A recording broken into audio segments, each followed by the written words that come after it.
नमो नारायण मित्रों, मैं राहुलेश्वर स्वागत करता हूं आपका आपके अपने YouTube चैनल भाग्य मंथन में। आज हम जानेंगे शिव के अंश काशी के कोतवाल काल भैरव जी की जन्म कथा और अष्ट अवतारों का रहस्य।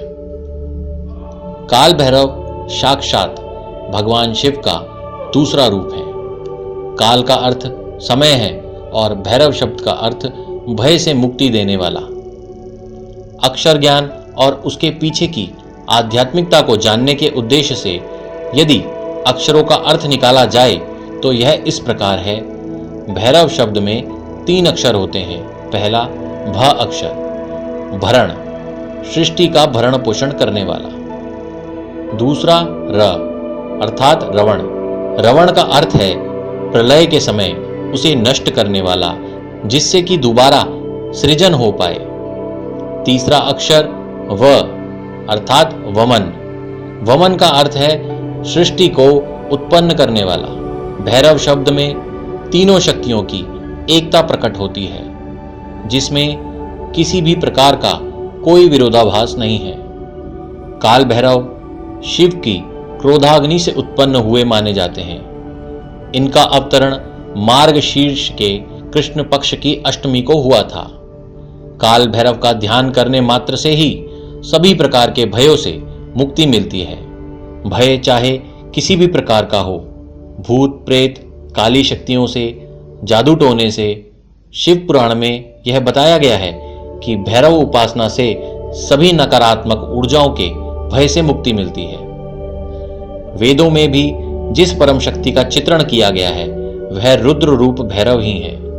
इन्हीं के भय से काल रूपी समय का पहिया निरंतर चलता रहता है। इन्हीं की शक्ति से सूरज और अग्नि तपते हैं। पंच तत्वों के देवता इंद्र और मृत्यु के देवता सब इन्हीं के संरक्षण में सृष्टि के कार्य करते हैं। स्कंद पुराण के काशी खंड के 31वें अध्याय में यह रहस्य बताया गया है कि सृष्टि निर्माण करते करते ब्रह्मा जी को अपनी शक्ति पर अहंकार हो गया। तब उन्हें शिक्षा देने के उद्देश्य से भैरव जी उत्पन्न हुए और अपने हाथ की सबसे छोटी उंगली के नखाग्र से उनका 5वां मस्तक काट दिया।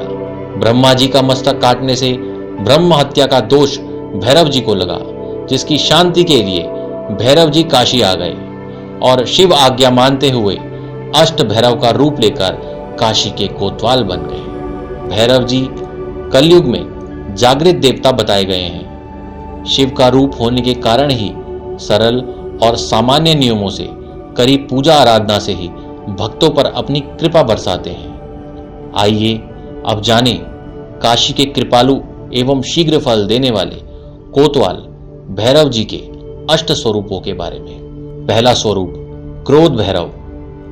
क्रोध भैरव जी के 3 नेत्र हैं। इनका रंग नीला है। इनकी सवारी गरुड़ है।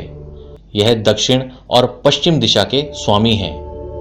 क्रोध भैरव रूप की पूजा करने से सभी ग्रह अपना अनुकूल प्रभाव देते हैं और सारी समस्याएं समाप्त हो जाती हैं। दूसरा रूप है कपाल भैरव। इस रूप में भैरव जी के 4 हाथ हैं, जिनमें त्रिशूल, तलवार, अस्त्र और पात्र हैं।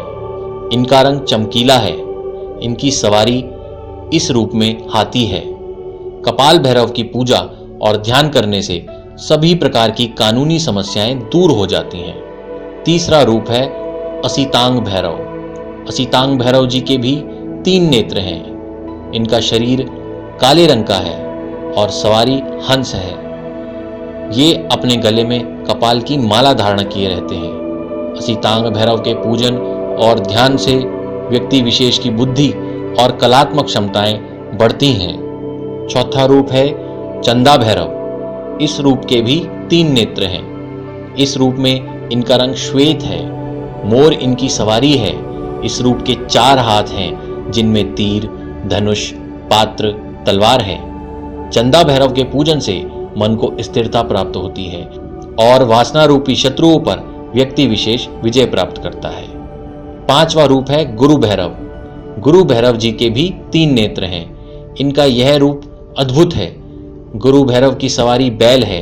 इस रूप की भी 4 भुजाएं हैं, जिसमें वह कुल्हाड़ी, पात्र, तलवार और कपाल धारण किए हुए हैं और कमर में एक सर्प लिपटा हुआ है।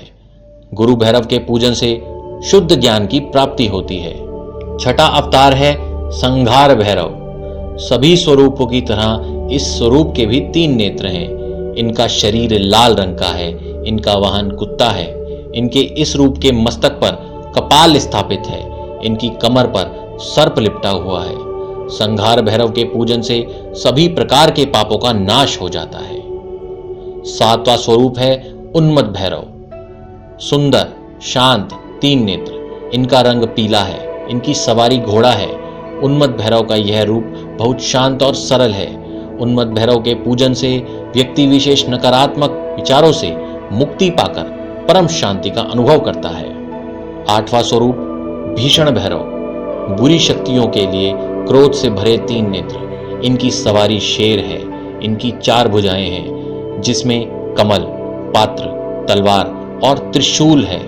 इस रूप के पूजन से धन लक्ष्मी की प्राप्ति होती है और सभी प्रकार की भूत बाधाओं से मुक्ति मिलती है। आज आपने भैरव जी के रूपों को जाना और समझा है। आज के लिए इतना ही।